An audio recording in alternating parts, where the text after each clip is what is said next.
안녕하세요 여러분. 다시 만나서 반갑습니다. Sustain net of near Riri ban chụp niệm đón tiết bàថ្ងៃនេះខ្ញុំមានពាក្យជាភាសាកូរ៉េបាទបន្តទៀតដែលចង់ចែករំលែកកាន់អ្នកអរគ្នាបាទគឺពាក្យថាដាពាក្យថាដាពួកអ្នករៀនភាសាកូរ៉េប្រហែលជាដឹងថាពាក្យនេះមកប្រែថាជីបាទក៏ប៉ុន្តែពាក្យនេះគឺវាបកប្រែបានច្រើនអត្ថន័យបាទ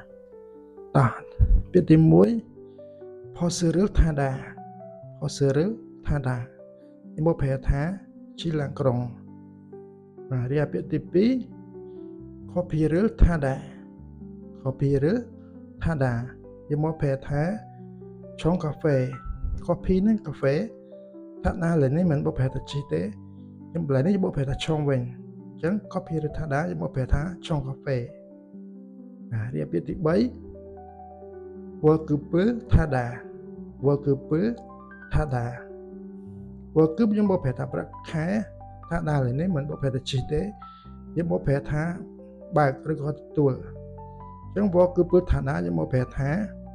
បើកប្រាក់ខែឬក៏ទទួលប្រាក់ខែបាទរីឯពាក្យទី4 Namesake ថាដា Namesake ថាដា Namesake នេះយើងមកប្រែថាក្លិនថាដាលើនេះយើងមិនបកប្រែថាជីទេយើងបកប្រែថាបាទឈ្ងៀមឬក៏ខ្លោចអញ្ចឹង Namesake ថាដាយើងបកប្រែថាបាទក្លិនឈ្ងៀមបាទឬក៏ក្លិនខ្លោចបាទទី5 Pipuka ថាដា Pipuka ថាដា Pipu នេះយើងប្រែថាស្បែកថាដាលើនេះយើងក៏មិនបកប្រែថាជីដែរយើងបកប្រែថាខ្មៅបាទន័យថាយើងដើរក្រោមពលាថ្ងៃយូរទៅធ្វើឲ្យស្បែកយើងហ្នឹងបាទខ្មៅយ៉ាងទៅអញ្ចឹង Pipuka ថាដាប្រែថាបាទខ្មៅស្បែក